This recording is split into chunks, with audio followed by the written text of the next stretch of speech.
Son 3 décadas de destierro y desunión. 30 años de duro exilio, extranjero domicilio. Qué pena de son que canta mi errante generación. Saludos amigos de Cuba y su historia, parte de la programación en español de la WLRN, Canal 17, Televisión Pública. Mi nombre es Alberto Müller y Cuba y su historia en el día de hoy se acerca nuevamente a la serie de programas sobre cubanos destacados en el destierro, en la diáspora, en el exilio, cubanos que recorrieron todo un camino de sufrimientos y hoy son líderes y hombres destacados. En el día de hoy tenemos a un líder comunitario, a un musicólogo, a un empresario, hombre de negocio, presidente de banco. Y me refiero a un hombre que es polifacético, pero además tiene una gran virtud. Y debo decirla antes de que ustedes lo vean. Y me refiero a Eloy Cepero. Lo mejor que tiene Eloy Cepero es que es un ser humano humilde y un gran amigo. Bienvenido a Cuba y su historia. Gracias a ti. Es un placer estar contigo aquí. Veo este programa de vez en cuando. Sí, bueno. Chance. No, it's good. Pues Eloy, porque la televisión corre más rápida que nosotros y tú fuiste corredor. Vamos a pasar después por ahí. Pero bueno, tú sales de Cuba como Pedro Pan, en el proyecto Pedro Pan, aquel proyecto humanitario de, creo que fueron 14.040 muchachos. 14.040 niños que las familias los sacan de Cuba para que no lo cogiera la ley de salvarlos de toda la patria potestad y de todo el dramatismo que implica un régimen comunista. Efectivamente, Eloy llega acá como Pedro Pan y bueno, queríamos darte la bienvenida. Gracias. Háblanos un poco de ese Eloy niño que llega aquí con Pedro Pan y una familia americana lo acoge. Claro, fíjate, una de las bendiciones que tuve, que mi abuelo, que no sabía leer ni escribir, pero llegó a tener mucho dinero, me mandó a un colegio americano, al Candler College. So, cuando nosotros salimos de la operación Pedro Pan por la iglesia metodista, caemos en casa de uno de los hombres más importantes de Estados Unidos. El señor McGregor Smith, chairman of the board of Florida Power Light y miembro del grupo de la energía atómica de Estados Unidos, era el director de la Eastern Airlines, del Banco de la Reserva Federal, y se hace cargo de 3 varones, que eso, vaya, creo que es primera vez en la historia que se hace eso. Y entonces, imagínate que caímos en una casa donde teníamos chofer, butler y maid. Comíamos los bienes en un country club. Todos los bienes en un country club distinto, vaya. La gente decía, Guajiro, ¿dónde ustedes han caído? Había billetes. Familia rica. No, rica. Y entonces... Pero tú sabes, perdón que te interrumpa, y eso es lo que demuestra un poco el perfil humanitario de este país. Y de los americanos. Y de los americanos, a eso me refiero. Ahí sí. Y entonces cogieron y me puso mucho énfasis en la educación. Es más, cuando terminé la educación me dice, ahora tienes que servir en el ejército. Entonces me cogió y me metió en el Navy, porque no quería ir a donde Vietnam y no quería que yo me metiera en el Army. Y entonces después trae a mis padres de Cuba, los manda a buscar por mediación del embajador americano en México, los trae para los Estados Unidos, le compra una casa y el negocio en Tampa. Eso no se da más nunca. Un hombre que, vaya, que te voy a decir, yo no puedo hablar de él porque empezó a llorar. Claro. Un hombre que un día le dije, ¿cómo te podemos repagar? Y dice, cada vez que ayudas a alguien, me estarás repagando. Mira tú. Dice, es el deber de que tiene poder y dinero ayudar al que no lo tiene. Y eso es lo que yo he hecho toda mi vida. O sea, que ayudó a superar todo ese profundo sacrificio que se tiene o que tiene un niño cuando tiene que salir de su país sin sus padres. Sin sus padres. Que eso parece y no lo es. O sea, parece algo superficial y es algo sumamente profundo en el ser humano niño. No, y lo que más me impactó fue, me decía, lo más grande que tienes que hacer es humilde. Dice, cuando tú eres poderoso y tienes dinero, tú tienes que ser humilde, porque esa es la única manera que la gente te va a apreciar quién tú eres. Sí, a respetar, claro. Y eso, vaya, lo he llevado siempre. O sea, que ese acto humanitario... Fue él y mis abuelos también, que eran iguales, de esa manera. Te formaron al Eloy Cepero que tenemos hoy con nosotros. Sí, mucho trabajo y trabajan mucho. Tú tienes que estudiar mucho y trabajar mucho.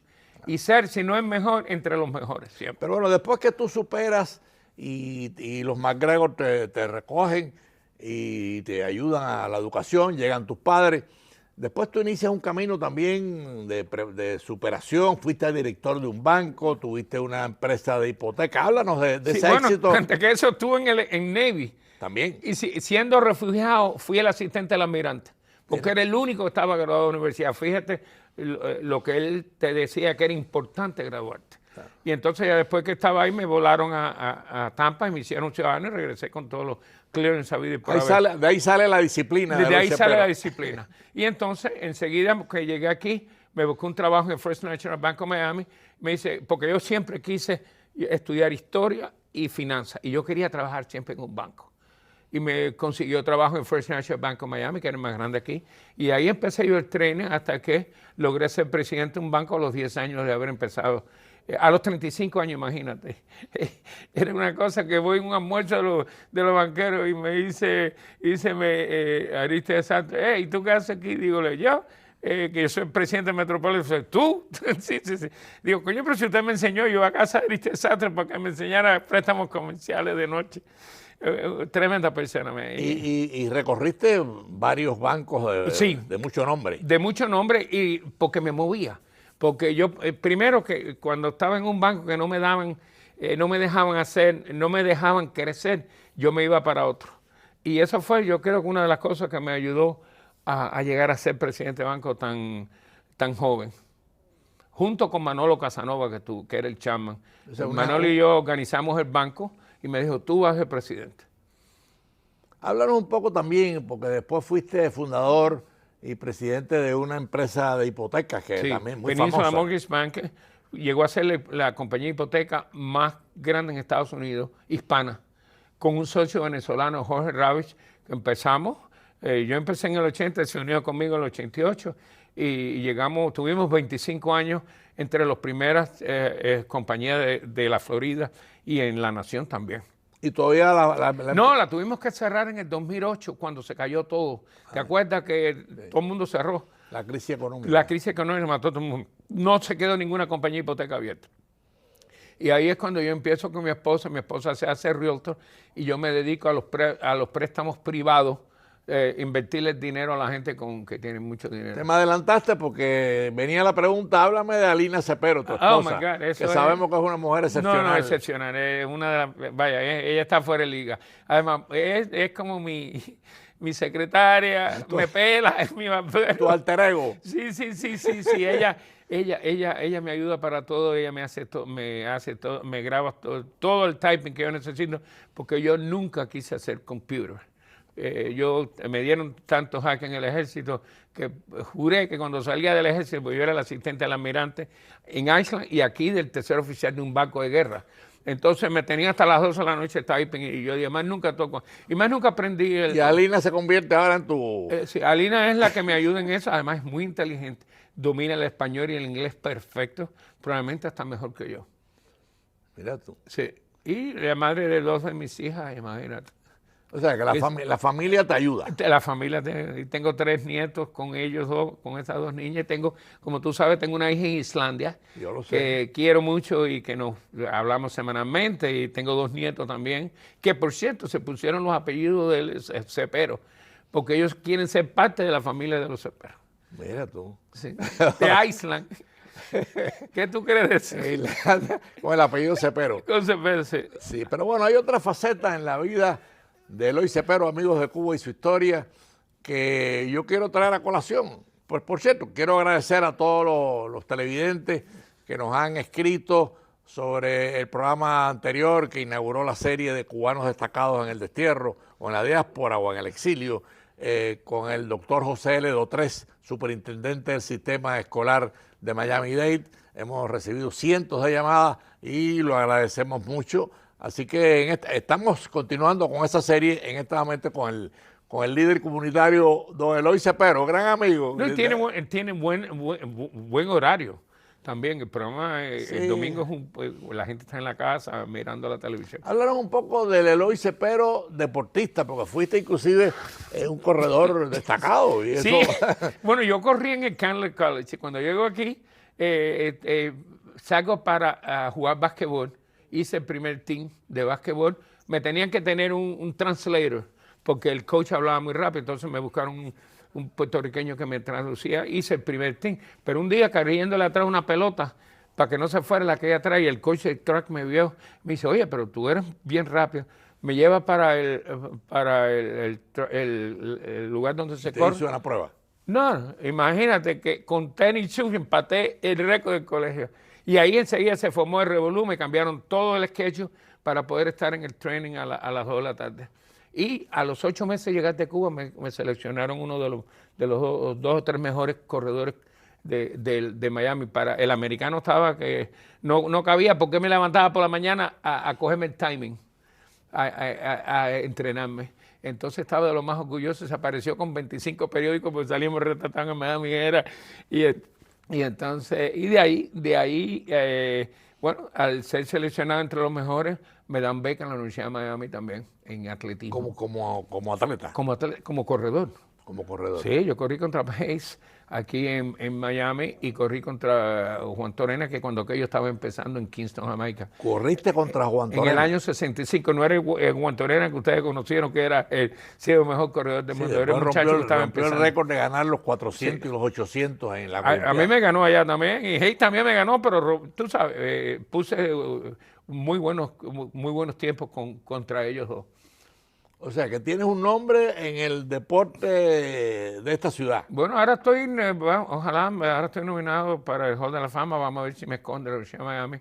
Porque todavía tengo 4 récords porque corríamos en yardas. Hoy se corre en metros. Por eso es que nadie ha roto los récords de nosotros. De ustedes.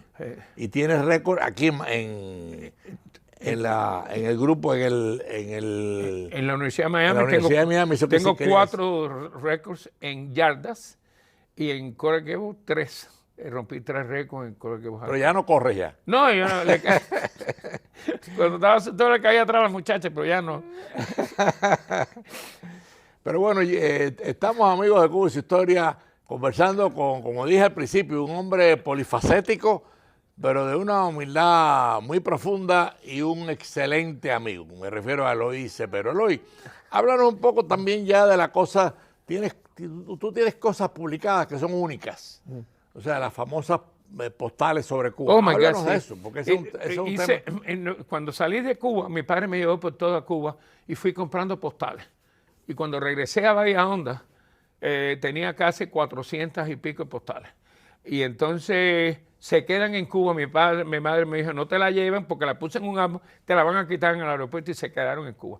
A los 37 años estoy haciendo un programa con Ninosca a la 1 en Mambí, y la señora me oye, me manda una carta que se lo manda a Caraza para que me diga que ella tiene todavía mis postales. Mandé a la prima mía que vivía en Guatemala, me recogió las postales, me trajo el álbum para acá.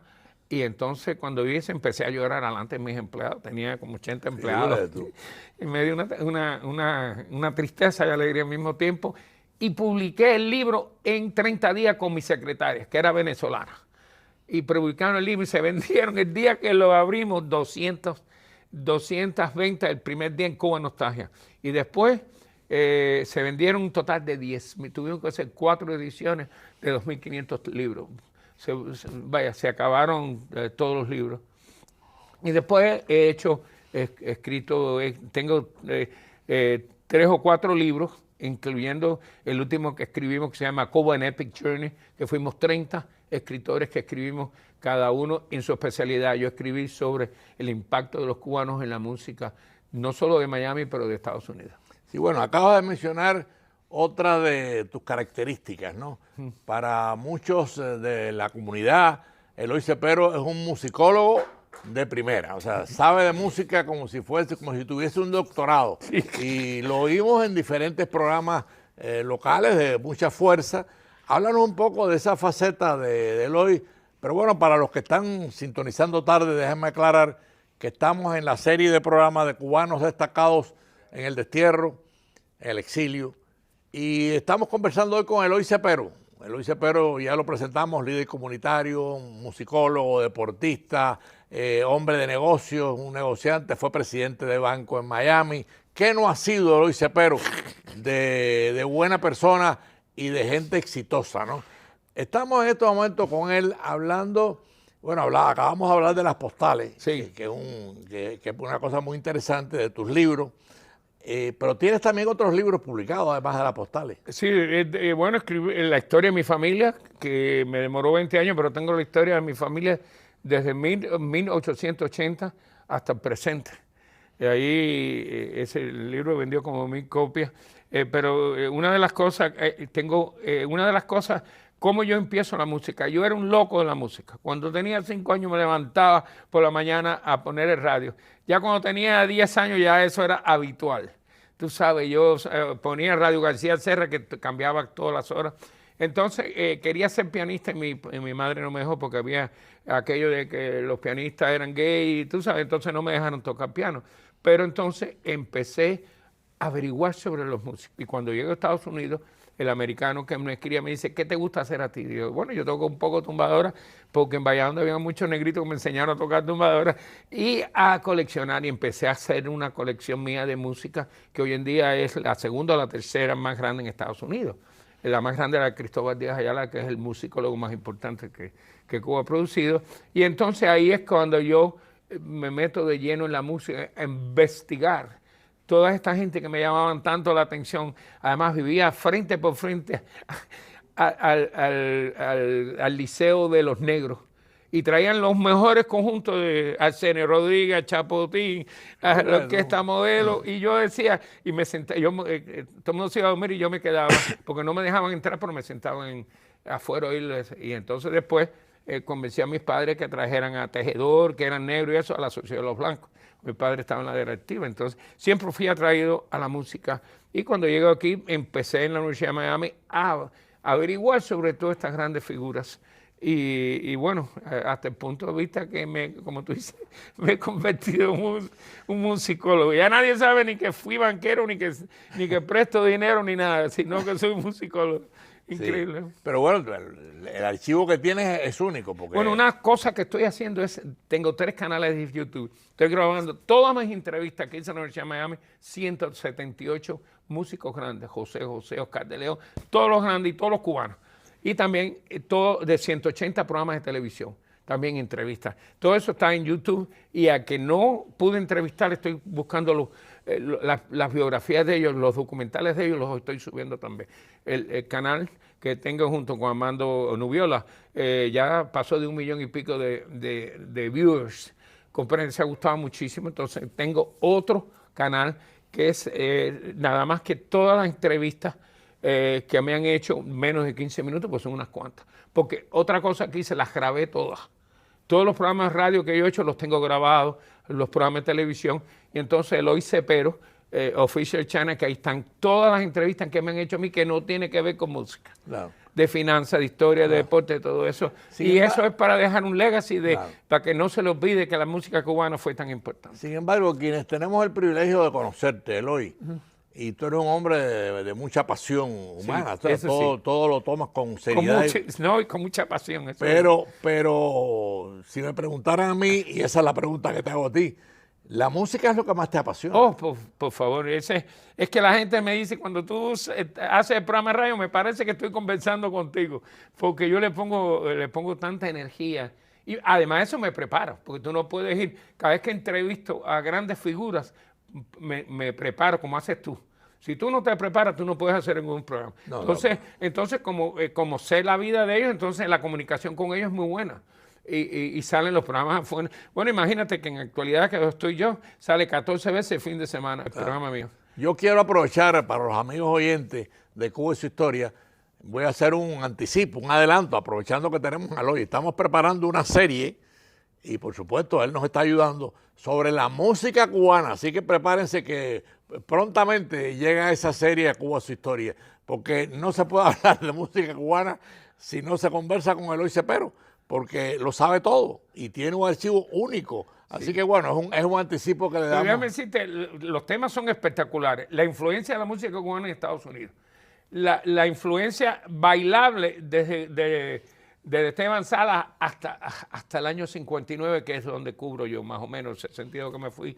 Y entonces el movimiento del feeling, como cambian el bolero tradicional y lo convierte en un feeling que recorrió América Latina completamente. Sí. El son, el bolero, todo eso, vamos a hacer esos programas. Sí, sí. Si no hay limitaciones, tú sabes, podemos cubrir tantos temas, porque además eso yo los he dado en conferencias. He dado más de 60 conferencias en el mundo entero, incluyendo en Israel. Yo lo sé. Y eso me sirve para poderme... Pero además ese es el objetivo de Cuba y su historia, porque la historia no solamente es la política, la historia cubana tiene la música, que es una música que uno recorre América Latina y el mundo, y la música cubana... No hay país en el mundo que tenga más géneros musicales que Cuba. Cuba tiene 33 géneros musicales. Y cuando se habla de historia de Cuba hay que hablar también, estamos preparando una serie sobre el deporte, o sea, cómo transitar por la historia cubana sin un Kid Chocolate o Kid Gavilán. Y los peloteros como hemos tenido. Y los peloteros en Grandes Ligas y en Cuba, Miñoso, en fin. Estamos preparando esa serie, o sea, que Cuba y su historia no se para, está investigando temas para compartirlos con ustedes que son los dueños de este programa Cuba y su historia. Pero hoy, ya en la fase final de este programa, estamos en la música, la importancia de la música para ti. Pero hay un tema en el hoy que es inseparable, y es su cubanía. Ah, sí. ¿Qué recuerdos tienes tú de Cuba que tuviste que abandonarla de niño? Bueno, mi padre corrió para representante, fundador del Partido de Todos en Pinos de Río, corrió para representante en el 50 y el 52 para senador, cuando Batista da el golpe de Estado. En mi casa visitaba a Elena Medero, Justo Luis Esposo, Roberto Agramonte, entonces yo desde chiquito metido con mi padre en todos los lugares, y eso lo que me dio fue, me dio más o menos... para estudiar. Tuve un profesor también, Rolando Espinosa, que tú conociste. ¿Cómo no? Es un gran historiador que me enseñó mucho también y fue miembro de la juventud, todo eso con mi padre. Sí. Entonces siempre me llamó la historia y estudié en un colegio, Candler College, que le ponía un énfasis tan grande, no solo a las matemáticas, pero a la historia, a la geografía. Entonces me gustó tanto la historia que siempre la seguí, estudié. Me gradué de la Universidad de Miami en Historia y en Finanzas, las dos cosas. Sí, y después lo hice en FIU también. Me preparé bien para poder hacer lo que estoy haciendo hoy en día. O sea, hoy eres un líder comunitario, musicólogo. Sí, fui presidente de los Latin Beat. Todavía sigues como empresario. Como empresario, en fin. Pues yo presto dinero y vendo casas. Claro. Mi esposa vende las casas, yo hago los financiamientos de todo, hasta $1 millón. Es préstamos privados, porque cuando el banco te tumba porque no te califica, yo te puedo aprobar a un interés más alto, claro, pero puedes comprar tu casita. Claro, claro, es una ayuda a la comunidad, ¿no? Y además eso me mantiene alerta siempre. Además, mirando todas las propiedades del condado de eso, sé todo lo que está pasando en el condado de eso. Una pregunta que yo te haría, si mañana Cuba es libre, ¿volveríamos a Cuba? Bueno, yo vería, y lo que mi esposa dice, el problema de que ya cuando esto se resuelva ya vamos a estar vivos los dos y vamos a tener nuestra familia aquí. Probablemente tengamos algo ya, pero no dejaremos a Miami, porque Miami ha sido, yo llevo 60 años en Miami, vine de 15 años, ¿comprende? Y entonces ya Miami es como cuando nosotros nos vamos de viaje y todo el mundo quiere regresar a Miami. Pero es que Miami es como una provincia de Cuba, no nos olvidemos. No, vaya, sí. No nos olvidemos. La séptima provincia de Cuba es Miami. Claro. Sí. Además, en Miami hay más de 1 millón de cubanos. Sí. O sea, de Cuba han salido casi... Y de descendientes cubanos como 1,5 millones. Sí, casi 2. Sí, o sea, casi el 20% de la población cubana está en el destierro. Y en Miami hay más del 10% de la población. Hay más de 1 millón de cubanos. Sí, y como decía el alcalde Suárez, decía que mientras los cubanos, mientras esté el régimen allá, en Miami lo único que se va a hablar es de Cuba. Sí. Sí. A alguna gente les molesta, pero es lógico y humano que se hable de Cuba. Sí. Bueno, imagínate, ya aquellos han muerto muchos han muerto. Los que quedamos vivos, ya nos estamos poniendo viejecitos también, pero como tú hemos dejado un legacy, en el caso tuyo eres un gran patriota, un gran cubano y un hombre preparado. Tú eres un intelectual también y 20 años preso, tengo entendido también. 15 años. 15 años y estuviste en el Escambray también, tú sabes, eres un hombre que pagaste tus dues y yo admiro tanto a esa gente, sobre todo los brigadistas. No, y puedo hablar con propiedad porque fui torturado, tengo aquí 2 heridas de bayoneta en esta pierna derecha. Y todo el mundo te quiere, Alberto. Bueno, de verdad, mi sí. carácter, ¿no? Un poco... Sí. Hay que, Chévere, chévere. Mi Y madre además, el americano me decía, siempre sonríete, te vas a ganar a todo el mundo sonriéndote. Sí. Y cuando tú tienes una buena sonrisa, te metes a todo el mundo en el bolsillo. Eso sí es verdad.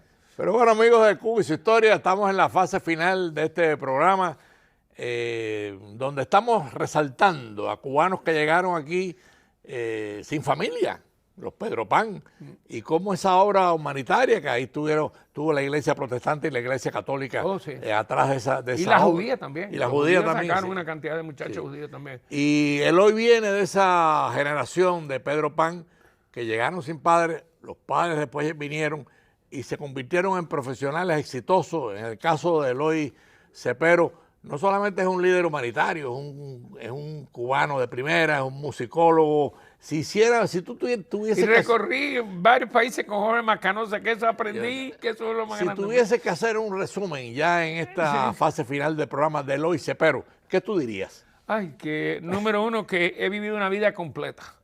Tú sabes, he hecho todo lo que he querido, todo lo que me he propuesto, casi lo he logrado. Tengo muchos amigos, ayudo a todo el que puedo. La gente me quiere y yo creo que eso es importante, que cuando tú llegas a un lugar y ya el banco está cerrado y cuando toco la puerta me abren. Sí. Tú sabes, eso cuenta en todos los lugares, en las estaciones de radio. He estado en casi todas las estaciones de radio, estuve en Mambí, estuve en la WQA, en La Poderosa. Dijiste una cosa clave, la importancia de ser querido. Sí. Pero eso no es de gratis. No, eso hay que pagarlo. Eso es porque tú quieres a todo el mundo. Ayudar a todo el mundo. A mí tú me llamas a las 3 de la mañana que se te rompió el carro, tú me llamas a mi casa y yo me monto en carro y voy a resolver. Yo lo sé. Y eso no lo hace todo el mundo. No. Empezando mis hermanos que no lo hacen. Pero precisamente por eso te quieren tanto. Y yo te conozco hace muchos años, ¿no? Y bueno, yo soy uno de los que como amigo te aprecia y te quiere muchísimo. Gracias. Pero amigos de Cuba y su historia, lamentablemente hemos llegado al final de este programa, que para mí ha sido exquisito, porque tener a Eloy Cepero en un programa es como tener la vida, es como tener a Cuba vibrando, a tener la melodía cubana con nosotros, tener sus libros, tener su vocación, su humildad, su liderazgo, porque Eloy Cepero no se puede separar a Eloy Cepero de su liderazgo, es un líder comunitario que va por la calle y todo el mundo inmediatamente viene a saludarlo. Sí. Entonces, bueno, le agradecemos a Eloy Cepero que haya enriquecido esta serie de programas de cubanos que se han destacado en el destierro, en la diáspora o en el exilio, como le queramos calificar. Gracias, Eloy, gracias por tu presencia a ti por invitarme. En Cuba y su historia. Y nos veremos el próximo domingo a las 4:30 de la tarde. Son 3 décadas de destierro y de